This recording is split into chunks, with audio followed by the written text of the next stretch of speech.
falando sobre o reino. É abordar a disputa acerca da grandeza.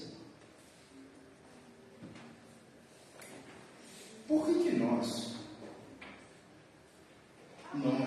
eleitos de Deus, temos o perfil da grandeza? Por que o eleito busca um perfil que não deveria ser dele, que é a grandeza? Vamos ser sinceros. Você nunca quis ser elogiado por nada na sua vida? Você nunca quis ser o cara? Aquele que tirou 10 e todo mundo tirou uma nota. No meu tempo era nota A e nota E. Você tirou A e todo mundo tirou E. Você tirou 10 e todo mundo tirou uma nota abaixo de 5. Por que você quer a grandeza na sua casa? E vou ser sincero, perguntar a um homem alguns detalhes é colocar um homem numa enrascada. E as senhoras e irmãs são maestrinas em fazer isso. Bem, você não notou nada não? Notar o quê? Na nossa cabeça que está diferente. Bem, às vezes o que a esposa quer, a mulher quer que o marido possa perceber uma unha do dedo mindinho, sei lá como chama isso aqui, que ela pintou. Só para você deixar aí e falar assim, bem, que coisa linda, você pintou a unha do dedo mindinho, sei lá, pequenininho. Ele está prestando atenção. Ele conseguiu prestar atenção que eu pintei uma unha tão unha. Oh, aleluia! A gente gosta disso. E o homem também gosta. Não é só as irmãs, não. Nós gostamos de sermos bajulados, elogiados. E vou ser sincero, rola uma disputa. Rola uma disputa no casamento, rola uma disputa no trabalho, rola uma disputa na igreja, rola uma disputa na minha vida, na tua vida. E desde que você nasceu já disputando com a sua irmã mais velha, disputando com a sua irmã a raspinha do tacho. E se você é do meio, então é a pior coisa que existe, porque você vai dizer assim, mamãe, gostamos mais da última. A raspinha do tacho vai toda tua atenção para ela. Eu que nasci na frente sou bucha de canhão. Tenho que trabalhar. Tudo que você está querendo, sabe o que é? Um elogio. Um afago. Pode ser que você lute com isso. Você já está velho, já tem idade, já tem maturidade. Mas eu quero que você agora, nessa oração que você vai fazer, pedindo a Deus, mostre uma coisa nova. Que Deus revele áreas na sua mente agora, em que você traz feridas abertas por causa de disputas internas. Que você se colocou como inferior, ou do outro lado, que você colocou como superior, complexo de superioridade, ou complexo de superioridade. E que você traz no seu coração, isso aí até hoje, luta com isso. Então, se você faz alguma coisa, você procura ser elogiado, porque você sempre foi o cara. Sua mãe sempre massageou o seu ego. Sua professora sempre disse que você era o melhor, era o mais inteligente da classe. E em dado momento da sua vida, isso acabou. E hoje você luta com essa questão de grandeza. Olha aí. Peça, Senhor, mostra alguma coisa nesse texto. Por que Jesus lida com isso antes da sua morte? Ele está lidando agora com o ego, com a feira das vaidades. Era a feira no singular com muitos produtos. A feira das vaidades dos discípulos. E eu vou dizer uma coisa, resistência, que isso já aconteceu. É incrível como isso está acontecendo de novo horas antes da morte de Cristo. Porque o problema anterior que Jesus chamou a atenção foi das suas mães, as mães dos discípulos. Eu quero que meu filho sente a direita do Senhor nos céus. Ele é o cara, Tiago, João. E de novo, Jesus está lendo o coração daqueles homens lá, o teu coração. Hoje nós somos esses discípulos, porque nós queremos bajulações, elogios, grandezas, destaques. E se isso não acontece com a gente, você já sabe. Olha aí. Pensa, Senhor, tu me escuta, você me conhece. Tem alguma coisa em mim ainda que eu trago do passado, da minha infância, que mexe comigo. Talvez você traga a rejeição até uterina. Sua mãe não queria te ver. Fez tudo para te abortar. Mas você viveu. E você está aqui. E você vai ouvir um pouquinho hoje sobre esse assunto. Por favor.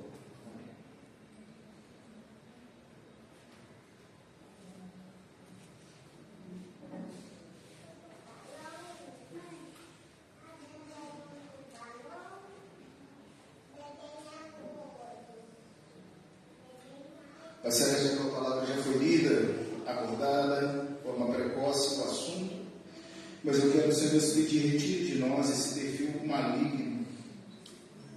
Esse perfil não é um perfil benigno, é maligno, do coração dos eleitos, das eleitas que estão aqui nessa noite, Senhor. Faça-nos lembrar, talvez, de coisas que têm nos machucado há anos. Tire todo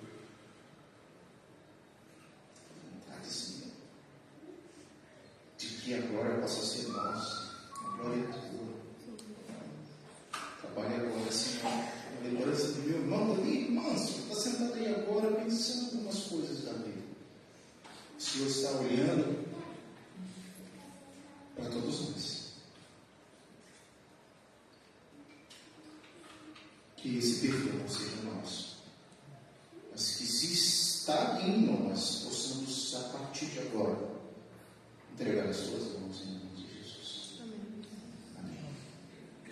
Bora trabalhar, irmãos, sempre partindo do contexto anterior. Observe o contexto anterior, do versículo 14 ao versículo 23. Abordamos a última Páscoa e a ceia. Esse sermão, poderia ser hoje, de noite, dia de ceia, mas está bem fresquinho em nossa cabeça. Caso você não tenha podido estar domingo passado agora, vá para o canal do YouTube, no meu canal do YouTube, aproveite para compartilhar, acompanhe as séries, lá tem quase todas as mensagens. Eu fiz um backup essa semana no meu computador e perdi os escritos todinhos. O irmão sempre fala comigo da Bíblia, salva das nuvens, salva das nuvens. Quando devolveram o computador, eu só fiquei com a segunda parte que eu tenho e que está gravada nas nuvens. Então, se você quiser recordar alguns capítulos anteriores, você tem que sentar e está gravado lá no YouTube. No YouTube tem. Não se preocupe. Mas nós estudamos na semana passada a seguinte pergunta: por que a salvação não é injusta? Por que a salvação não é injusta? Todos os métodos, os meios já foram preparados para você. A soteriologia é um ato mono, único, exclusivo, definitivo de Deus. Ele, em sua livre soberania, destinou os eleitos para a glória. Você está aqui e tem certeza da sua salvação. Nós temos certeza da nossa salvação e esse é o meu desejo. Que ninguém tenha dúvida da sua salvação. Volta e meia a gente esbarra com um crente e esse crente diz certeza da minha salvação, isso é preocupante. Você precisa ter certeza da sua salvação. A fé salvadora é algo que está produzido no seu coração. E nós não podemos brincar com essa ação exclusiva de Deus, sabe por quê? Porque Deus preordenou todos os meios para que isso viesse a acontecer. E essa é a tua realidade. Nós imaginávamos hoje na escola dominical tantas coisas, né? Como é que vai ser o julgamento? Será que você vai, ao ressuscitar, você já vai estar do lado que vai ser salvo? Do lado direito, ou seja, já vai direto para o lado esquerdo? Eu não sei, nós estamos pensando e fazendo algumas especulações sobre essa escatologia, esse julgamento, esse dia que vai ser maravilhoso para você que está aqui e que tenha certeza, uma coisa eu tenho, que você vai ouvir uma doce palavra, doce, mais doce que o mel. Seja bem-vindo, bendito de meu Pai. Entrar. Seu nome está na lista, inscrito no livro da vida, antes da fundação do mundo. Portanto, você não perderá a sua salvação, porque tudo que Deus preparou foi para que pudesse ter um grande final. A salvação é eterna, eu creio nisso. Assunto passado. O assunto de hoje: nós somos redimidos. Nós somos chamados, justificados, adotados, santificados pelo meio da salvação. Então não importa se eles estão aqui duelando, se eles estão aqui querendo um passar por cima do outro, um puxar o tapete do outro. Meu irmão, eu quero dizer que sempre nós lidaremos com uma pessoa política. Um político é aquele que quer defender a sua ideia e ele não mensura, ele não mede esforço para puxar o tapete do outro. Quantas vezes nós somos fruto de alguém que passou por cima da gente? De alguém que nos enrolou, de alguém que nos enganou. E isso é duro quando é um amigo que senta contigo, que te diz que te ama, que está nesses bancos, que é crente com você, mas que daqui a algum tempo você vai descobrir, é um traidor. É um traidor. É um falso. A palavra da moda é um fake, né? Alguém falso. E lidar com essas pessoas que querem simplesmente a grandeza, o poder, a posição de derrubar, de passar para frente. Irmãos, são 33 anos de ministério. O que eu já vi de pessoas querendo puxar o meu tapete, passar por cima de mim, tirar a minha igreja, fazer política com membros, com conselho. No meu evangelho. No meu meio. Estou falando da minha classe. Não, porque pastor tem que ser daquela igreja. Não merece aquela igreja, não. Eu sei que você já sofreu isso. Mas quando eu olho que essas pessoas que tentam praticar tais coisas, que têm a síndrome da grandeza, expressa e colocada aqui dentro desse contexto, do verso 24 ao verso 30, naquela quinta-feira, estamos na quinta-feira, nós podemos então ver que Jesus, no verso 24, Jesus ele expressa aqui que suscitaram entre si, entre eles, entre os discípulos, uma discussão. E a discussão era sobre qual deles parecia ser o maior. O evangelista Lucas não indica exatamente quando isso começou. Se foi antes da ceia, se foi depois da ceia. O fato é que aconteceu. E durante aquela noite memorável, eles começaram a disputar quem seria o sucessor de Jesus. Será que era isso? Quem seria o sucessor de Jesus? Não. Não obstante, os outros evangelhos sugerem o nítido cenário desses episódios.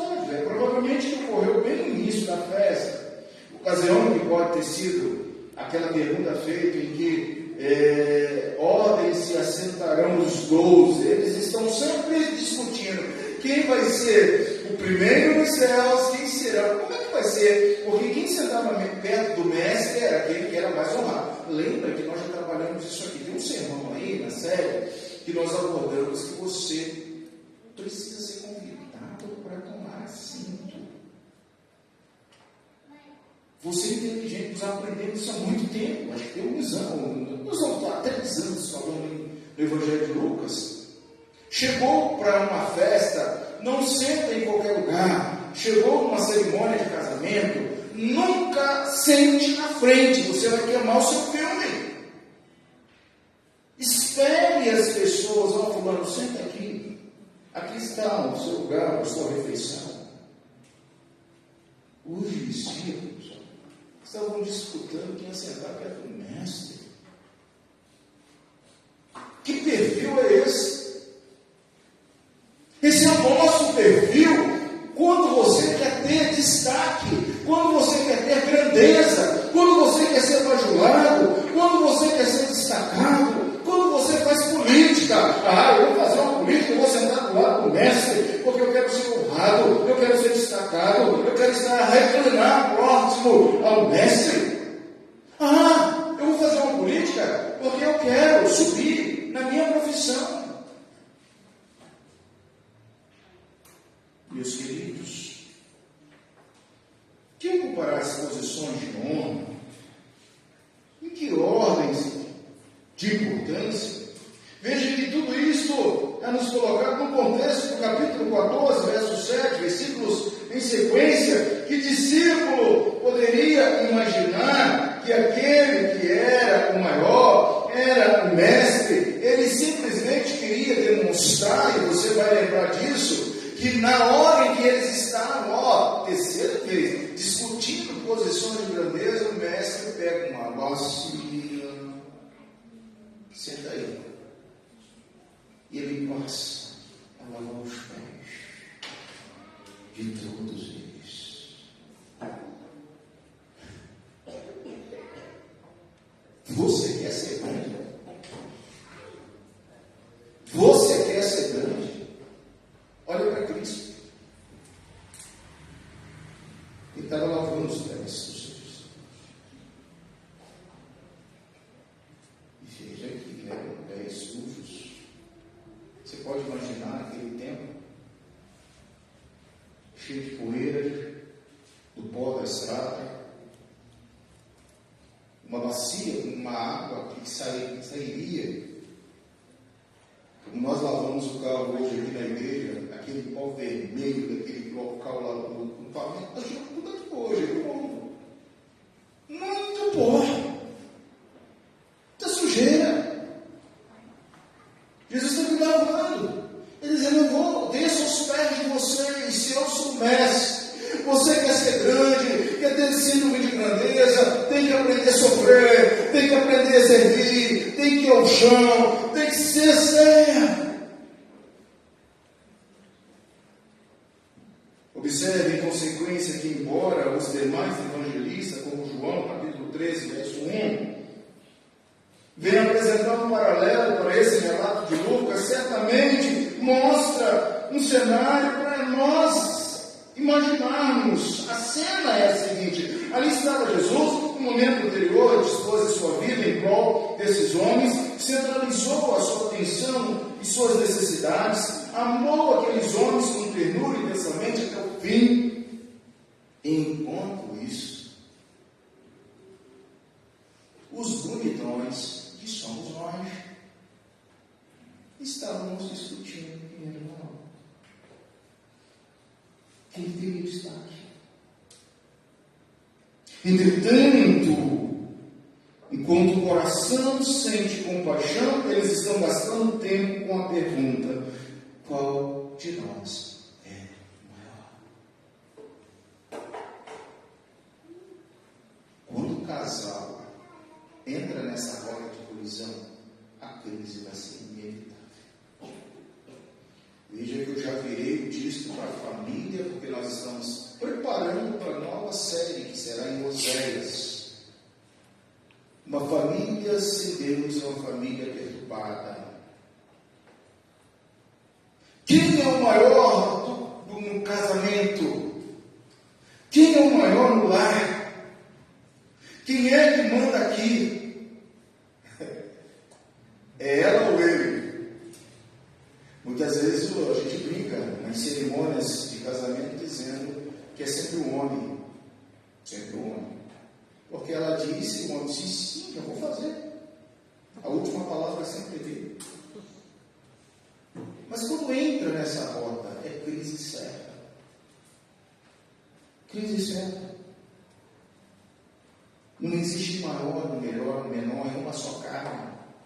Um só relacionamento onde Cristo deve ser o cabeça, o fiel.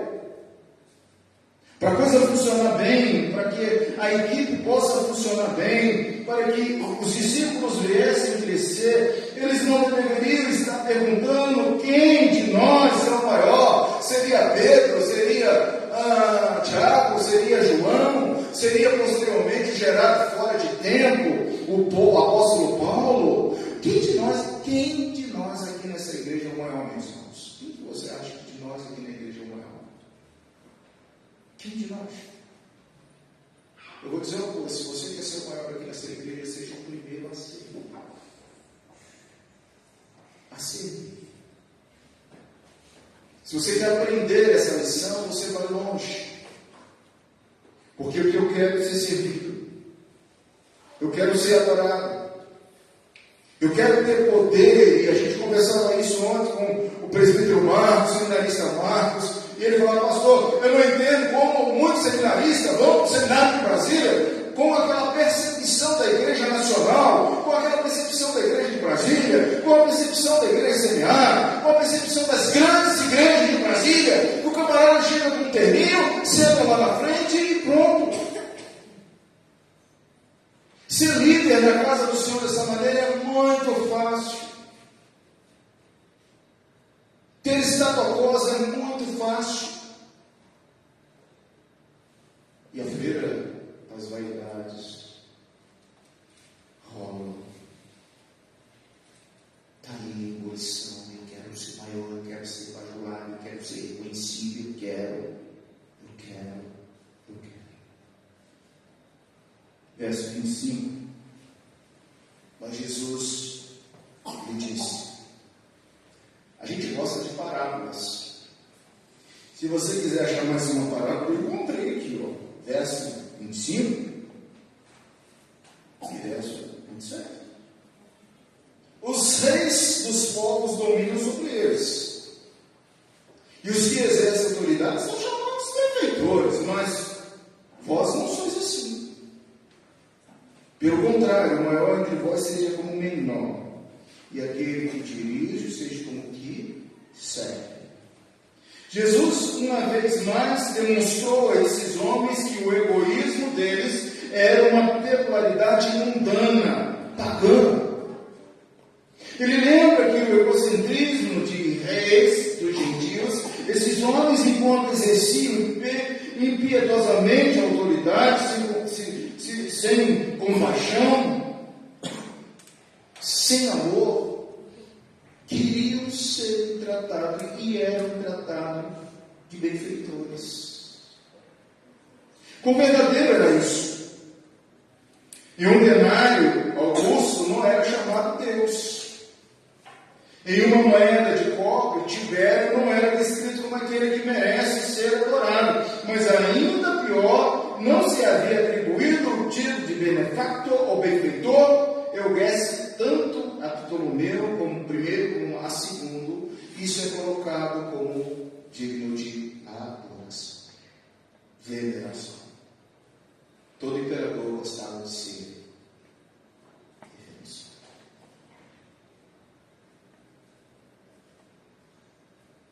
Os versos 26 e 27, Jesus quer que seus discípulos aprendam uma lição nesses últimos momentos que Jesus estava com ele, nessa quinta-feira, exatamente oposta à atitude deles ali. Eu posso ver Jesus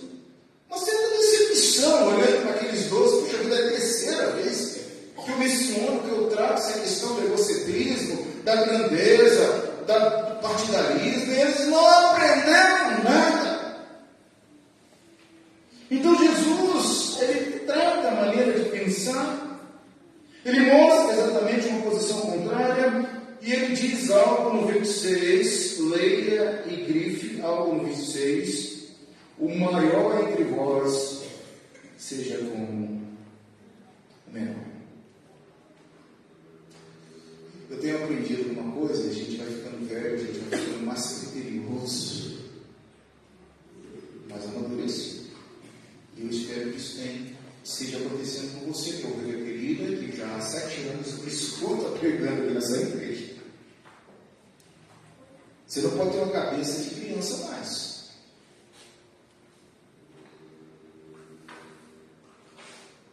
E eu tenho aprendido ao longo da minha existência que você não precisa dizer quem você é.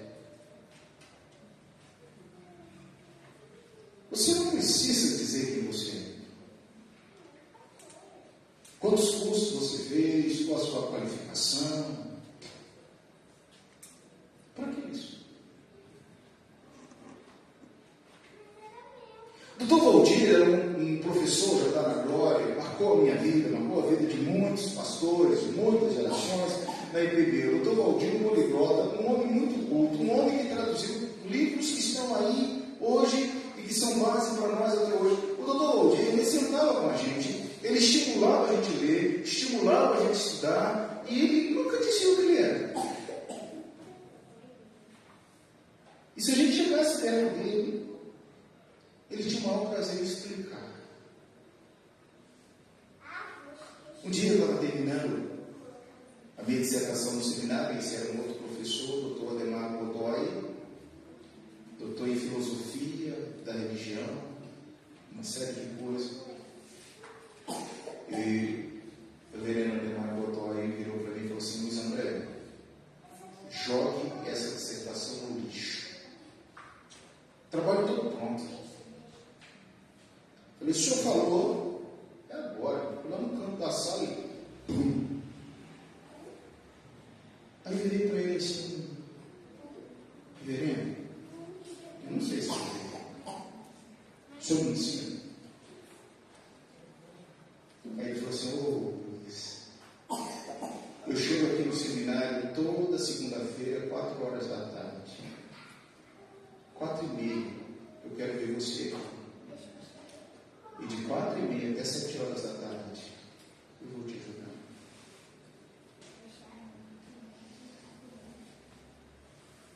Você está entendendo? Por muito menos, irmãos. Por muito menos. Esse perfil maligno na vida do eleito tem sufocado, matado o nosso testemunho. São homens vaidosos, são homens jactanciosos, são homens que querem desfrutar de um conceito em que os maiores homens da Bíblia se colocaram como dolos. O apóstolo Paulo nunca se intitulou o Senhor de missões entre os gentios. Pelo contrário, você lendo a introdução das cartas do apóstolo Paulo, você lê e vê Paulo, servo de Cristo, Paulo, servo de Deus, Paulo, aprisionado a Cristo, Paulo, dolos, servo, escravo. Servo significa escravo, dolos é escravo, não tem direito nenhum a nada.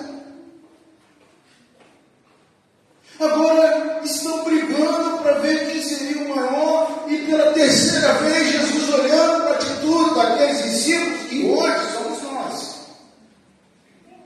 Eu quero que você não olhe para os discípulos, mas que você olhe para você. Eu estou olhando para mim.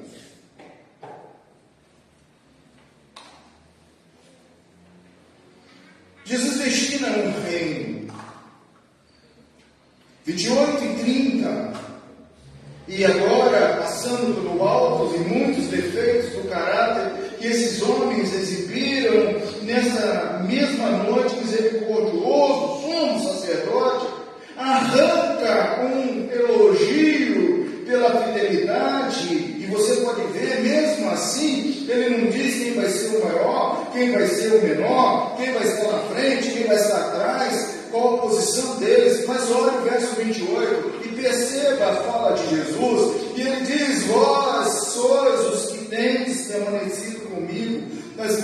orações, eu quero louvar a Deus, e às vezes estão aí, duelando, eu vejo Jesus, um Jesus alegre, e talvez ele fale, vocês estão brigando por posição, mas eu quero agradecer ao meu Pai, porque vocês estão comigo até agora. Todos vocês. Ele elogia a fidelidade de que haviam demonstrado ao longo de suas muitas provações.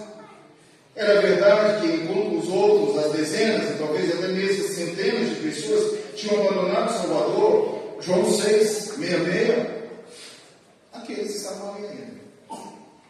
Esses homens, com exceção de Judas, tinham permanecido leais ao seu lado. Não havia Pedro expresso de forma eloquente essa lealdade, capítulo 6, 67, 69. E o problema de Tomé, que embora depois da ressurreição, Jesus tem que tratar de Tomé mais uma vez. Meu Deus do céu, até após a ressurreição, essa ferida de grandeza, de desconfiança, está no coração daqueles discípulos. Como é possível estar no seu coração nessa noite? Sério mesmo? Será que ele tem poder? Será que vai acontecer isso? Eu só acredito se eu ver. E Jesus ressurreto chama esse homem chamado Tomé. Ele, Tomé, você ainda está nessa? Não seja incrédulo, mas seja o quê? Crente. Vem cá. Eu acho que já estava até um pouco já. Ele queria ir embora, já tinha concluído a tarefa, ele estava menino no coração de Tomé, descansa. Olha, está vendo esse escravo? Está vendo essa ferida? Você me reconhece?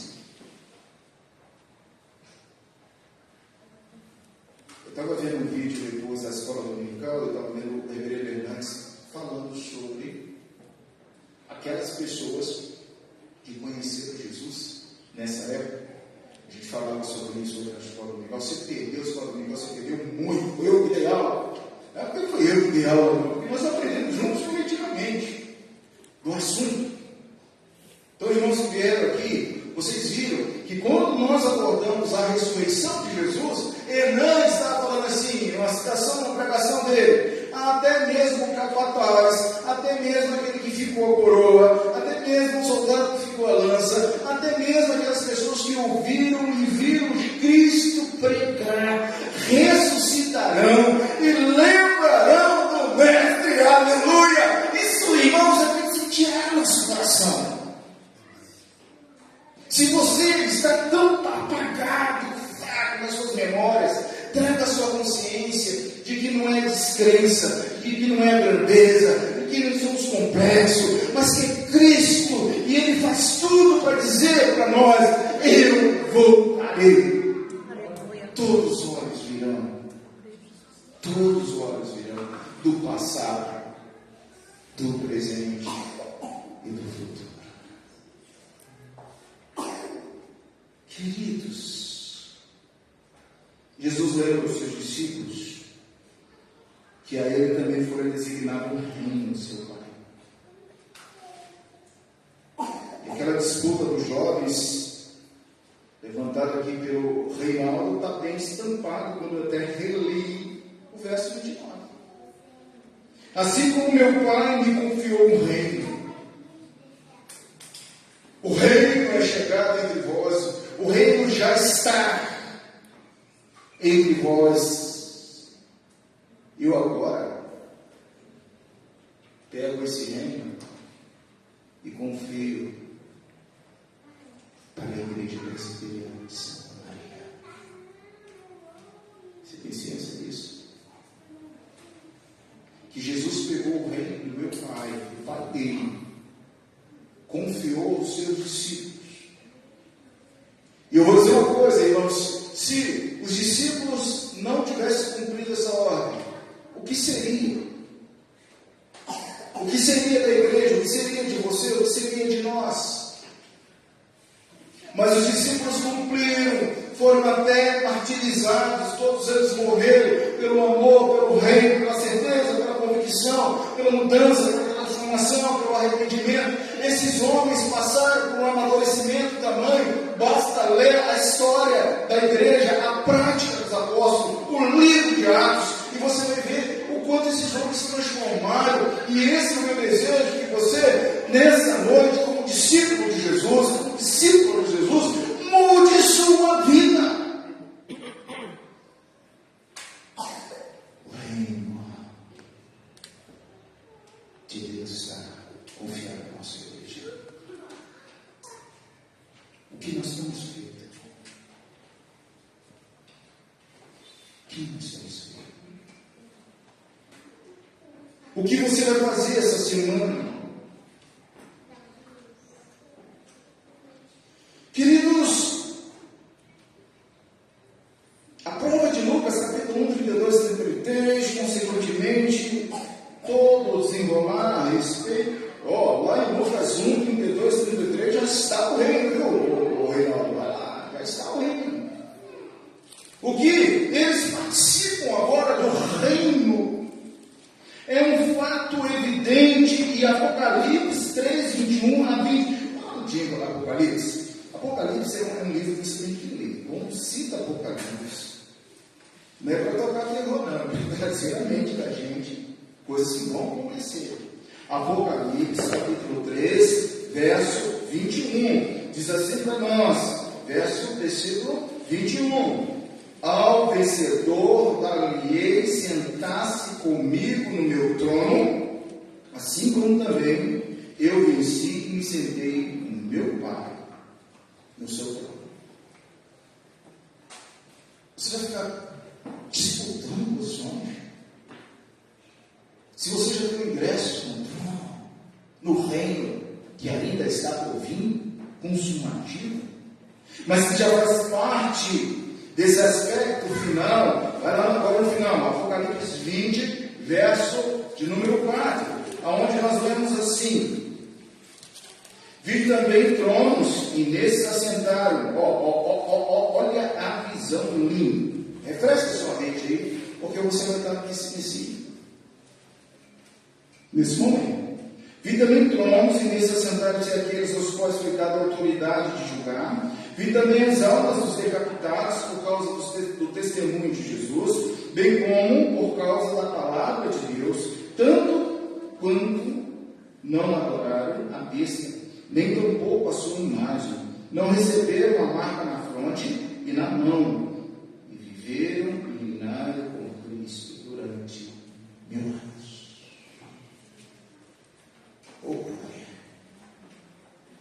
Independentemente da sua linha teológica, que você defende, se é milênio, pré-milênio, pós-milênio, fique com a questão da coparticipação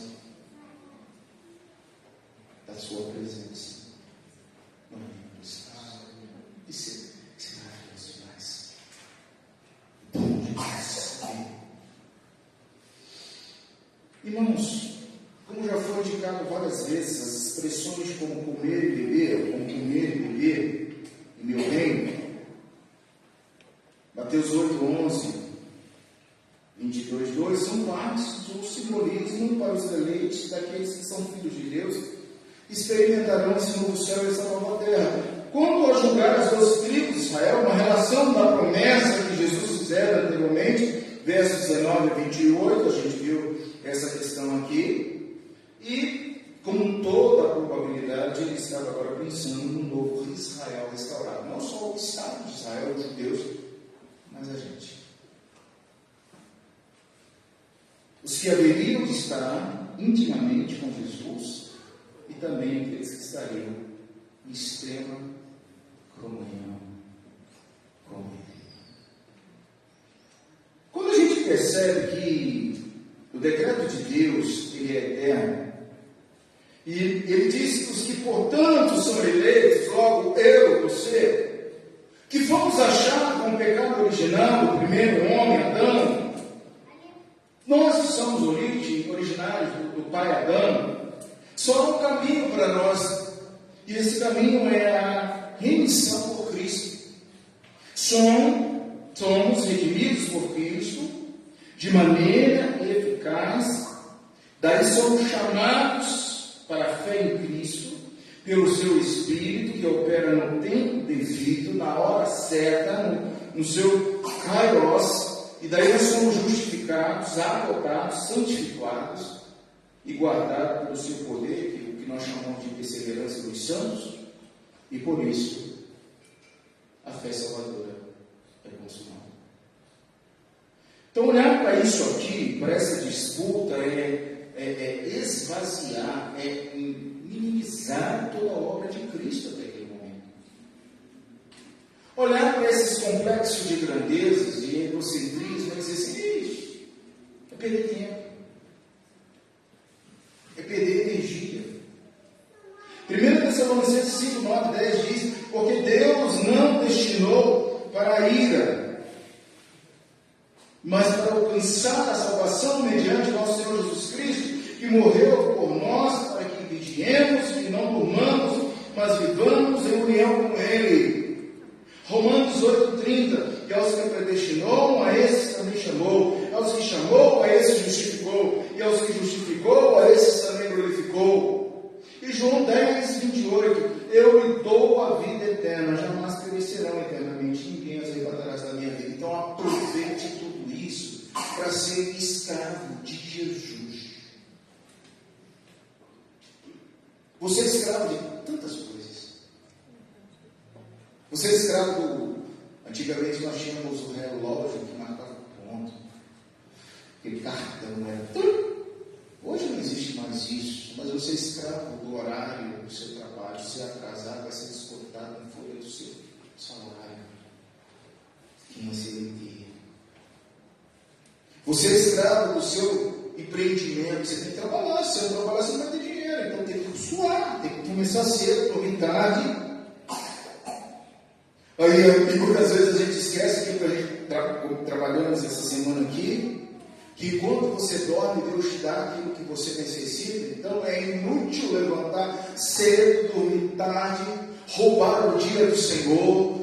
É do Senhor, não é seu, é ser servo do Senhor, trabalhar a obra do Senhor. Não é domingo, não é dia de ganhar dinheiro, não é dia de ir na praia, domingo não é dia de lazer, domingo não é dia de ficar em casa, domingo você não pode administrar do jeito que você quer. Se você quer administrar o dia do Senhor, você vai ter que ter um outro dia e justificativa.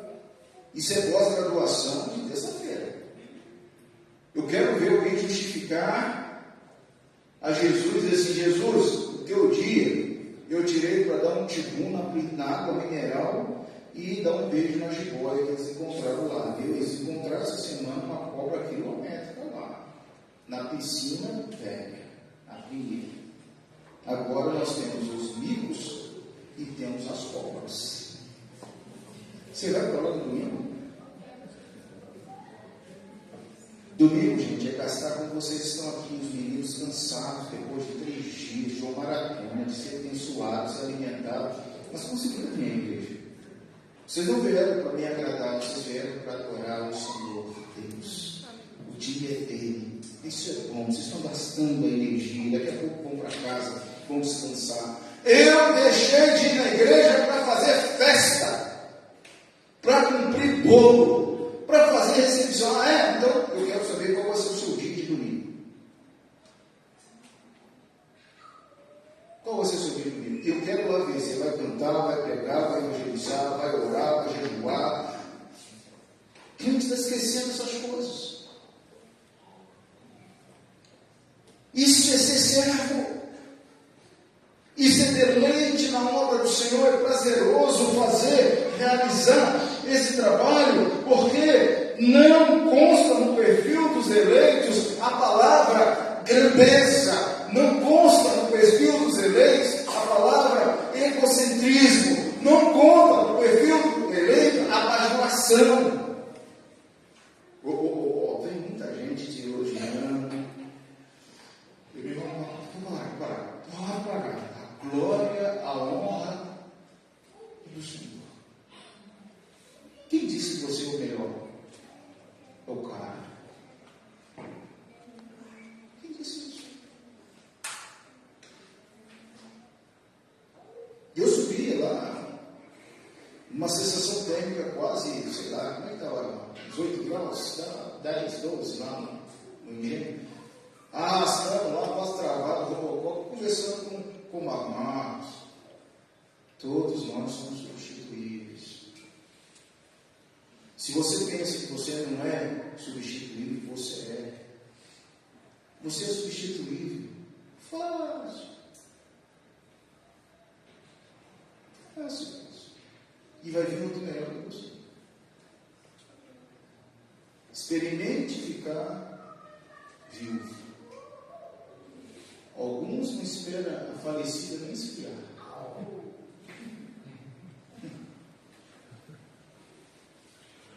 Se você for mandado embora, não é do seu emprego. Tem uma filha para te substituir.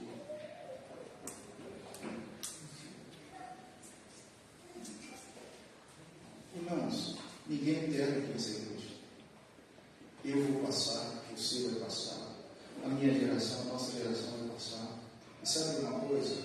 Eu tenho que gastar a minha energia na obra do Senhor. Eu tenho que servir o meu Senhor com alegria, apresentar diante dele com motivação, porque amar a Deus sobre todas as coisas e não ter outro Deus é ser redimido para servir realmente. Quando eu não amo a Deus, eu não sirvo ao Senhor. Quando eu construo ídolos, não fazer ídolos em imagem para adorar, eu estou buscando pela grandeza, e o próprio ídolo pode ser eu mesmo. O ídolo sou eu. Eu sou belo, o mais belo de todos. Então eu constituí um ídolo, fiz de mim um ídolo. E anote, se você não sabe ainda, todo ídolo será demolido. Todo ídolo será destruído.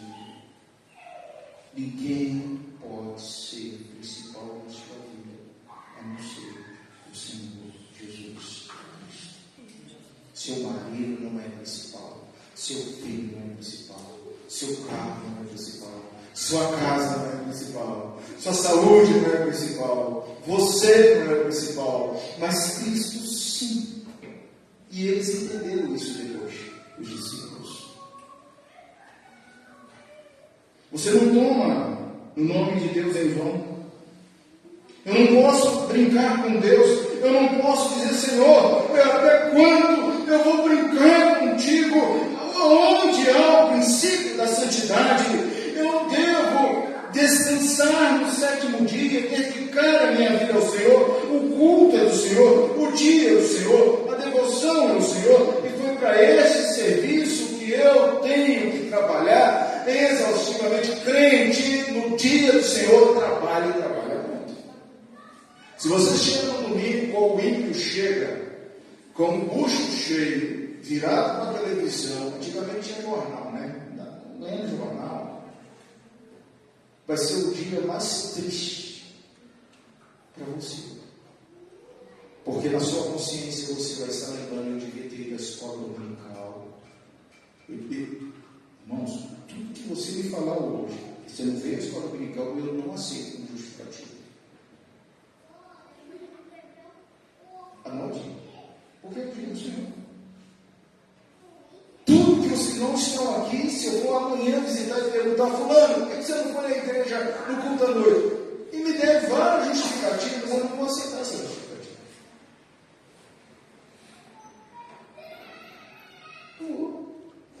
Porque a Bíblia, a palavra de Deus, não é parâmetro para isso. A gente precisa parar.